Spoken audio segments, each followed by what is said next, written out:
Right. Yeah, no, most definitely.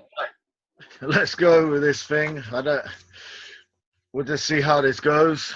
Um, if anyone's watching and they don't know who I am Ashley Bright of A Bright Future Fitness, and this is Perry. Do you want to just kind of introduce yourself and kind of say a little bit about yourself?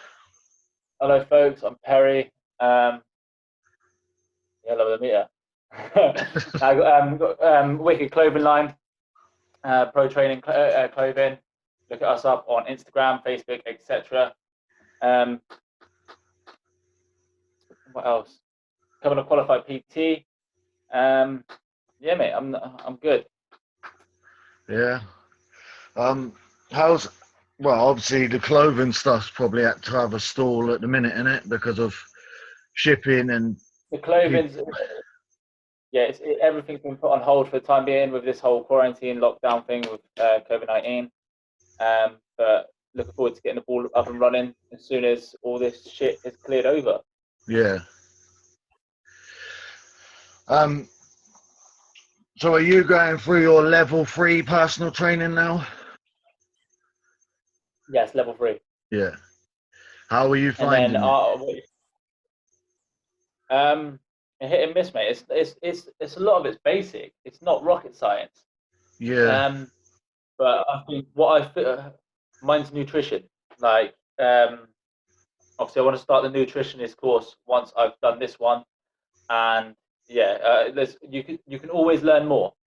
Yeah. You know. Yeah, that's what I found. Like, I'm a qualified personal trainer, and my knowledge is nowhere near anyone who's kind of at a higher level, if that makes sense, with their knowledge. Yeah. Like, that's the whole thing with fitness, though. You can always learn more. There's always more to learn. You know, different things to try. You know, fucking the world's your oyster. Do you know what I mean? Yeah, and it's kind of that. The wicked industry. It's kind of that. Some people I know, kind of, who I think they got qualified online far too quickly. They kind of think that that it's all one fits all, when it's like I explained to them. I think a lot of people think once you're qualified, I think you could just do the same thing with everyone. Yeah, and it's gonna work. Yeah, a lot of people. That's not how it works. Nowhere near how it works. You don't. It doesn't work like that. Everyone can always learn more in what you're trying to do. See, with me,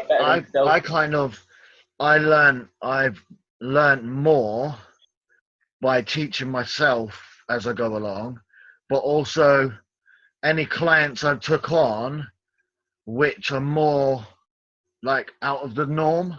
So it's not just lose weight. It's not just this. Yeah.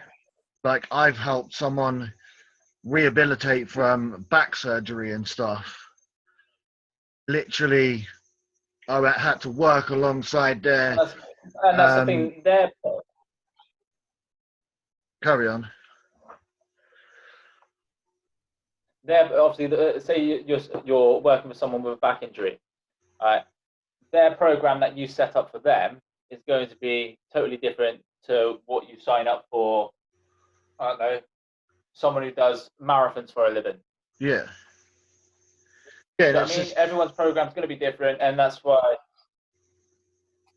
Yeah, and I find a lot of people, though, like, because obviously I did a bit of work in a gym in London. I still find that people still try to do the same thing, when it's like you should be looking at that person as, right, we need to build it to them. So, like, a lot of people think that training is just 3 sets of 10 reps, this, that, whatever, when a lot of the time, yeah, they might say 3 sets of 10 or whatever, but it's more the picking of the exercises regarding the goals. So you think someone who's like a bike racer, they need to work on their legs for power rather than like sheer strength. They're going for more power. So with the person who I helped with their back, it was basically I had to, all it really was to start with, which they kind of found it really hard to do at first because I was like, you can't do nothing with any weight. Like if they went on a machine, it'd be on the lowest thing possible I could put it on. Like if they went on like a leg extension or anything, I had to start with nothing because if I went too heavy, that could be their back gone. Like, you know what I mean? You can't. So I had to build up from literally no weight, stretching before and after the session, stretching but morning and night, everything. And they went back to running not long after. Literally, they were like, my back's gone weird again because they were running all the time. But they were like, you helped me get there. That was my goal, was to go back to being able to run. Because they couldn't even walk without it hurting at one point. Yeah, I've got a few questions. My questions on Instagram, you get them weird like bots who message random stuff. So I'll get to them at the end because there ain't massive amounts and they're just weird questions. So they're not questions. Well, I've got a question for you, if that's all right. Hold on. Yeah, that's fine. How much are you weighing now? 17 stone 6. About that. Probably put a bit more on this week because I've had loads of shit this week. How are you training at home?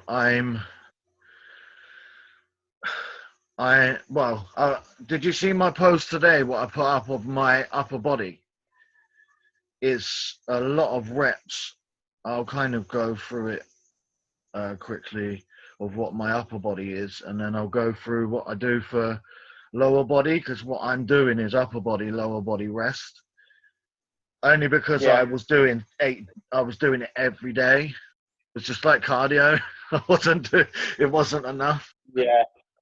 Sorry, I need to find the thing.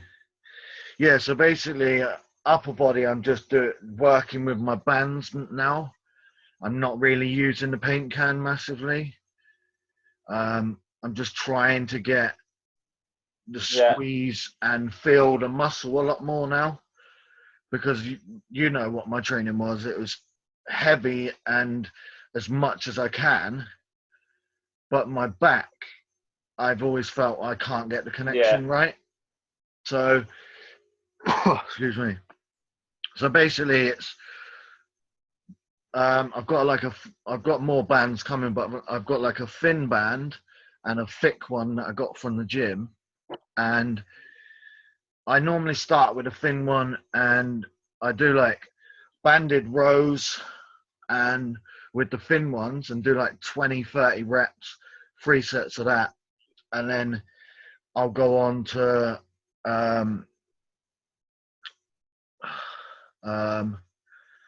rear flies with the thin band and kind of the same again, and then when I get to shoulders I do lateral raises with the bands for 20 to 30 reps, but I superset that with front raises straight after with the bands like that, and that's like 20 to 30 reps just to try and get that burn because there's no heavy weight really. And then I go to the thicker band with shoulder press. It's a fucking pain in the ass to get into it because you have to stand on the fucking thick band, flick it up and get it onto like fucking here, and then press it. I can only get like 10 or 12 reps because by the time I've got in it and everything, I'm like, oh, fuck's sake, what? And you got to do like 3 sets of that. And then I just do like some chest stuff with the thin bands, do like 20 reps flies, and then 20 reps presses with it behind me on the floor, and just lie on the floor. And then I'll go to the thicker band and do the same. And then, because I'm still waiting for a lot more bands to be able to do the bands I'm waiting for, they've been coming for fucking weeks. They I'm have like that like with my supplement, mate.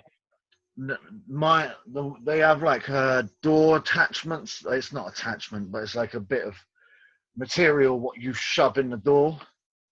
Yeah.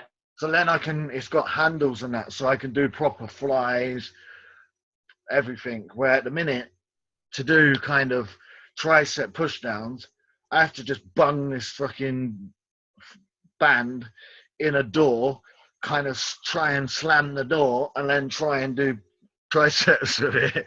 Yeah.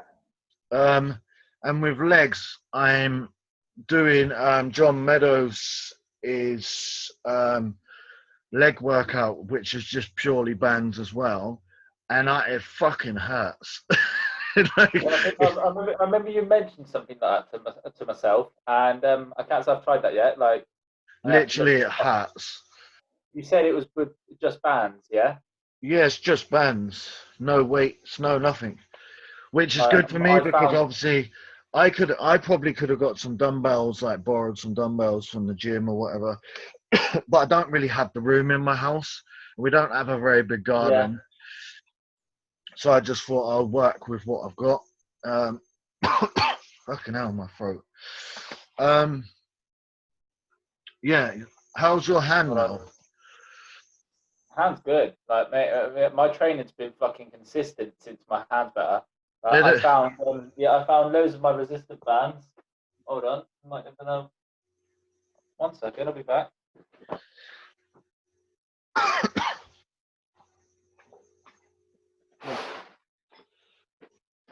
Hey, I'm just going to pause this a minute and go and get a drink because my throat is killing me.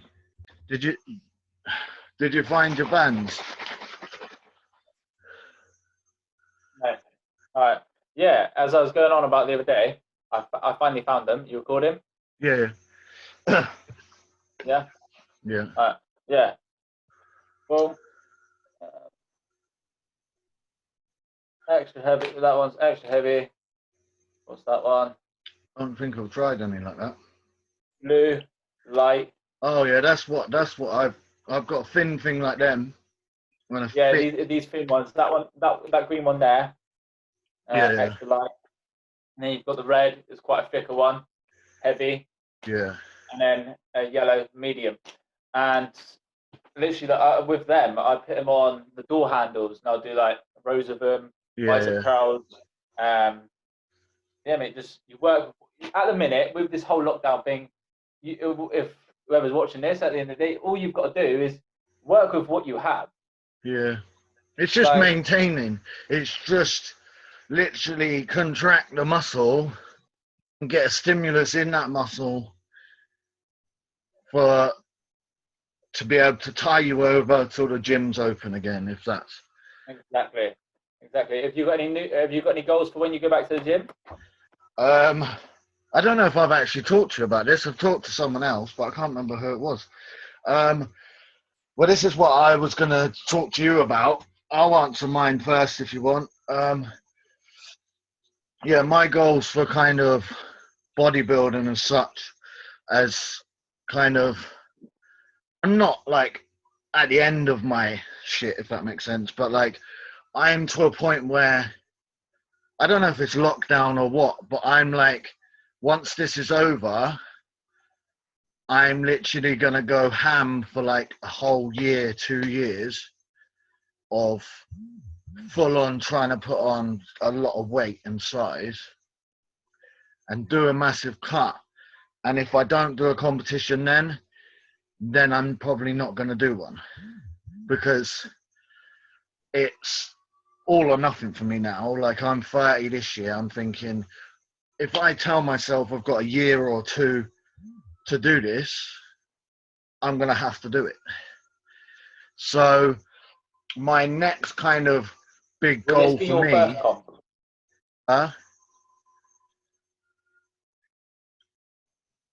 Pardon? Will this be your first comp? What will be my first comp? Will this be your first competition? Yeah. No, will this be your first competition? What I tried to do. Yeah. Yeah, because obviously well, I don't think I would have made that competition anyway.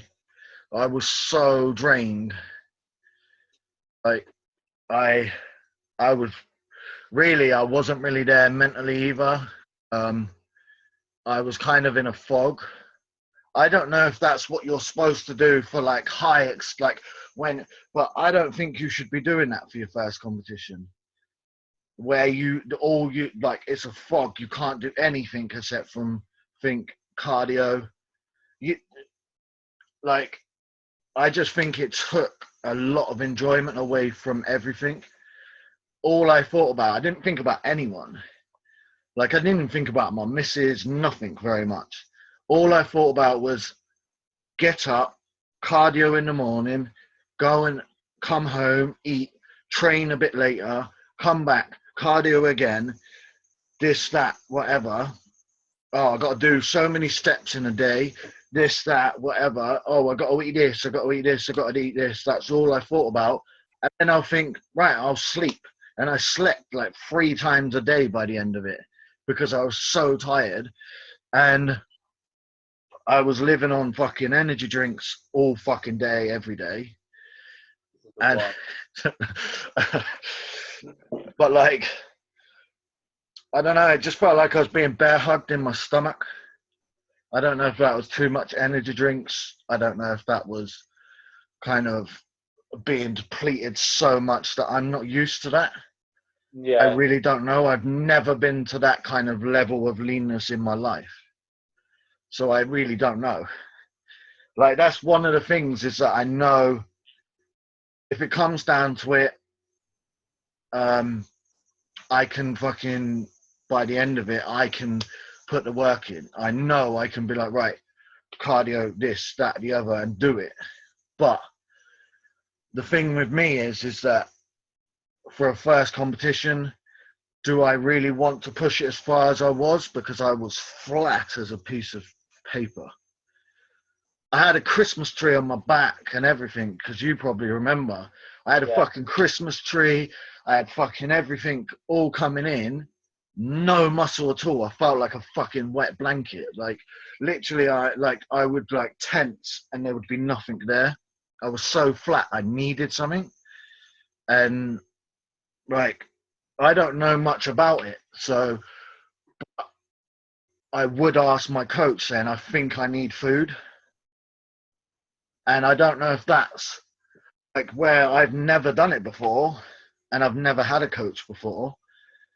I didn't know if that's just me being like, I'm fucking starving, I need something. But in reality, I looked at myself afterwards and I'm like, I look hot, like, I look good because I'm lean, but I've got no size at all. When, if you look at me any other time, that's what I am, is just size. And it's weird for me to be used to that. I don't know. Maybe he would have given me carbs before the competition, I would have blew up. But I was still weeks away, and I just was like, I need something. My body needs something. It's a hard, what I would say to most people who compete for the first ever time, to do like a full on like bodybuilding competition, like, because what I'm saying is, like, you don't have to be so lean for men's physique or whatever, do you, as such? Because that's not what they're looking for, are they? They're not looking for fucking your legs to be fucking striated and whatever else, and they want you to be quite lean, but it's not kind of to the point of bodybuilding, if it makes sense. Yeah. So my opinion to fucking other people is just that for your first show, bearing in mind I've only done one prep and I didn't even get to the competition. My opinion for your first show is that if your legs start coming, you kind of need to excuse me, you need to stay there if you're doing bodybuilding.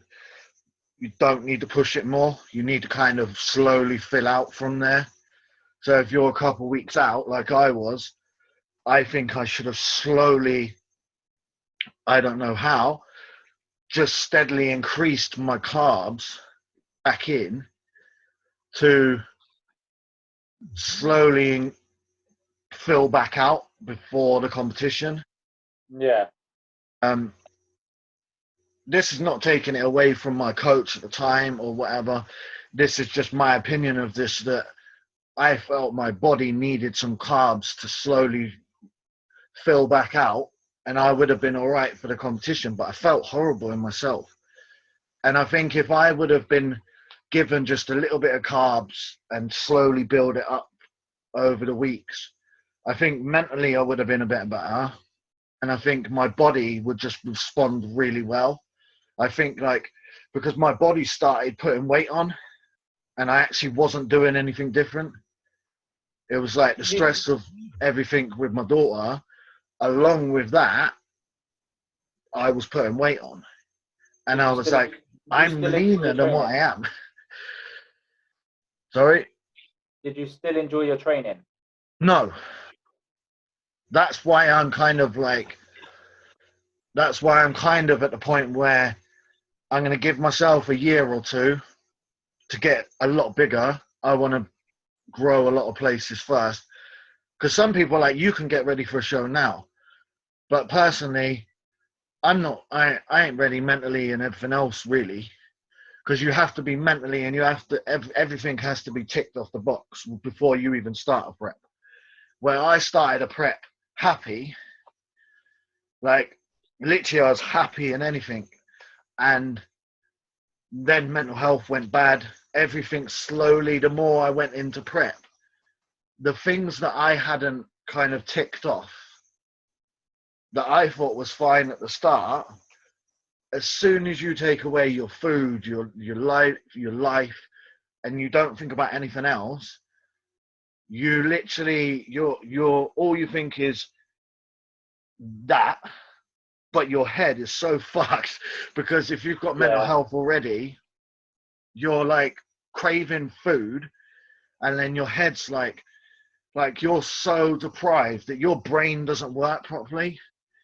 I've heard of stories about prep and people putting weird shit in the fridge and different other stuff. Mate, I was missing appointments. I was doing loads of shit because my brain wasn't remembering nothing. All it was doing is just thinking cardio, food. Well, like I remember it getting you, it hitting you down quite a bit. I mean, you got really upset. I remember seeing that on your social media. Yeah, I think I needed that. I think what it was that there's kind of two parts to it. Is that the first part is I kind of went into prep or the diet before in November, and I started prep in 2019. I kind of went into that off the back of leaving my daughter in London and living on a sofa bed and like not seeing my daughter who lives with me very much at all at that time. And literally thinking, I have nothing. I have no job. I am on a sofa bed in a front room at my mum's. And it was like I used that to progress my life, which it did. When my mood and my mind and everything was working well, mate, before Shante come, I was ready to start a job. Everything that obviously fell through to do a criminal record, different other stuff, which I have been told I could have gotten done for it because different variations with stuff. But literally, I was ready to start employment, everything else. But then, literally, at one point, it was like a fog went over, and that kind of progression in life was gone. There was nothing except from stress which was all the other shit, and prep. Did you Like, use that obviously, stress to motivate you? uh, Did you use that stress to motivate you? yeah, but I did, but I feel it kind of done a counterproductive thing.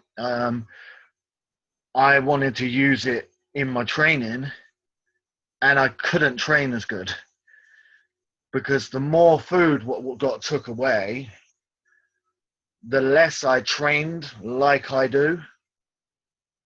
By the end of it, I probably was doing weights the same as the fucking bands, mate. Like, and I'm thinking, this is piss poor. And like in your head, I'm thinking, I want to lift properly. I want to get some enjoyment from my lifting. And you go in and you're doing shit and you're flat from no food. You're not really getting a pump and you think you look fucking shit. And people are like, you're shredded. And I'm like, I don't give a fuck. I'm flat. I've got no muscle. That's what I care about. And they're like, yeah, but your coach or whatever will give you carbs. Just wait. When in your mind at that time, you're thinking, I look shit. You look down, you've got fucking abs, you've got veins on your stomach everywhere. I had veins everywhere. I've never seen them in my life. But I hated everything at the time, within reason. I had a routine and I had kind of, well, it's not even routine, it's just fucking what I needed to get done. And that didn't include my training because, to be honest, I could have quite happily missed my training. It probably would have made me feel better by missing my training than actually going and training, because I'm just trying to think. Like, say when you have one of them days and it's like your shittest training day or whatever, think of that every day for a while. Yeah, you would be bored and wouldn't want to train. You get pissed off with yourself. Exactly. And you don't know why, because you know it's your body, because you ain't got the food, you ain't got nothing very much. And you're thinking, I want to train like hard, and this isn't, and I feel shit. And like, I'd be told to go and work out because I'd be in stress or whatever. And I'd go and work out and I'd be like, that's fucking made me worse. Like, it would have been easier going for a walk and just miss a day or whatever. I think that's part of me as well, is that I probably didn't talk to my coach enough and say, I feel shit. What can we do? And I think that's what people need to do with their coaches and everything, especially if you have mental health. Was it expensive for a coach? The coach I had, it was, I think the coach I had, it was supposed to be 400 quid, I think, but that was I think it was like a 16-week, 18-week prep and off season afterwards. But mine only kind of cost kind of half of that, maybe a bit more, because kind of me and the coach kind of clashed. We're not bad. We don't block each other or whatever, but kind of block each other all over social media. No, we've still got each other on social media and different other stuff, but like, I think where I wasn't open with how I felt and everything else, and the stress and everything else, I don't think I was talking to my coach properly, and then he just presumed that I was cheating on the diet because I was putting weight on every week, and I actually wasn't. And then because he kept saying, oh, you're putting weight on. We're going to take more food, or we're going to do this, or we're going to do that, or whatever happened. And him thinking by the end of it that I cheated on it. The only time I cheated on it was that last week, when I literally fell out with him by the end of that week. Because it was around about this time last year, wasn't it? Because I remember you went out and bought fucking big ass Reese's Easter egg, Reese's cupcake Easter egg. I had loads of shit, to be honest, afterwards, but no, that's it. Was I on video or saying to you, and I was going to buy a toffee crisp fucking egg, and I was like, I've had enough. I'm gonna buy this.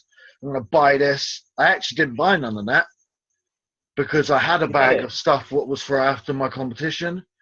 I went and done cardio that day because I thought I owed it to myself and other people, even though I just got like literally cried my eyes out on social media. But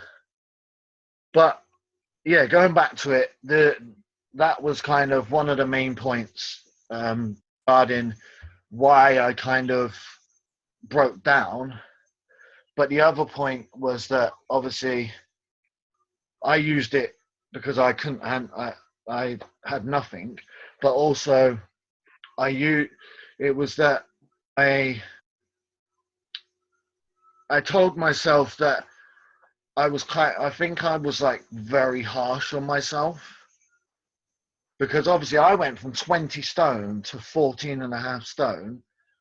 I was being very harsh on myself to get myself there. So I was saying, if you don't get on stage, you're going to be like, I'm sure in my mind, I was telling myself, when I didn't want to do cardio, when I didn't want to do this shit, if you don't get to the stage, you're going to be a failure. You're going to let people down. People have been putting their time into you, and your family's been behind you, fucking, whether that's helping with money for food or whatever. Because I was like, fuck, my diet's changed. I've got the money to buy it or whatever. And my family be like, here, I've been shopping and I bought your whole week's worth of food or whatever you need. And I'd be like, fuck. Like, it felt like people were putting a lot into me. So I kind of felt like I was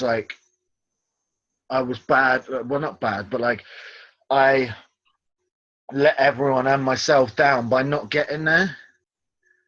But I think if I carried on the way I was mentally, I don't think I'd have a partner anymore. I don't think I'd have much family, because to be brutally honest, when I'm bad mentally and you take away food, I'm very harsh, and if there's something in my head that I'm thinking, it will just fucking come out, because I've got no food and I'm not very good mentally, and I'm tired as fuck, and I've had enough. Like, literally by the end, I'd had enough. I was tired. I was hungry. I had enough of everything and anyone at that time. And literally, like, if I would get in my head, I don't know, like, say I fell out with my dad a few times, and I would come out and say brutally honest stuff in my head, but it was very harsh to say to my family. And then I'm like, this is going to drive away the people I actually have. So, like, I think some people have to realize that what I've come to terms with is that some people can be very good genetically and can grow muscle and can get quite lean, but quite lean isn't competition. Competition, you have to dig so deep that if you have any dark shit there already underlying, that comes out. Like, there's nowhere for them thoughts to go, because you have no thoughts to control any bad feelings. You have, like me, had no good training. I had no food really, because compared to what a normal diet would be for someone normal dieting, it's nothing. It's what it's. Um, but yeah, so that's why I've kind of given myself like a year or two to kind of get a lot of stuff sorted in what I need to get sorted, and then kind of get a few things sorted mentally, because I kind of know now by doing it, I thought I was good and happy, but they're underlying. So you take away all the happiness that you have, which prep really does at some point. It will take everything away at one point. Like, I think this is what some people don't understand, is that it's truly hard, because you will get to a point and you've basically got one mind, and you have to consciously think all the time, I've got a child, I've got a partner, and it's still really, when you're in that thing, you feel like you're not doing enough, because I could be sat there and I'd fall asleep. Literally just sit there and fall asleep. I'd be talking to Sarah and I'd be sat there, and then I'd just she'd be just talking to me, and we'll be talking, I'd just be gone. But I think part of my problem was as well is that I was using that consciousness to think I need to do more for other people. But when you haven't got that energy, you put yourself down because you can't do that. Yeah. So I think most people need to kind of, my suggestion for people is that if they're going to do prep, they need to kind of do a prep, even if they don't reach the competition because they don't feel it's not for them. I think if people want to ever compete, one, there's no point saying, oh, I'm going to do it, but because of this or but because of that. They kind of just need to do the prep, and they need to feel that to understand whether they can actually do it. Because I never realized, I thought, oh, prep can't be that hard. And then people I know who have got, like, done so many competitions, I fucking hold my hands up to them if they felt like I did, because I don't know, it's one of them things you have to go through it to kind of understand and make an opinion on it yourself, whether it's, so like say someone could compete for years, and then one person could do one competition prep and it could not be for them, and they could have been genetically the best person in the whole UK, say, but because their mind or something ain't right, they haven't been able to do the prep. Yeah. Because I think most people think, oh, such and such has got a genetic and they've got this and they've got that. Some of them, like, you think at a pro level to get yourself with striated glutes and literally like no body fat, they must have to torture themselves. And like, and I'm talking about a prep for a local competition. That's what's another thing that people have to understand is that they need to do that prep, and even if they do that competition, they need to assess themselves from that competition and where they are to whether they're actually going to carry that on. Because to go from a local show, say, to a pro league, you've got to torture yourself for however many years, 10 years or whatever, of pure bodybuilding all the time. And yeah, I probably rabbled on a bit.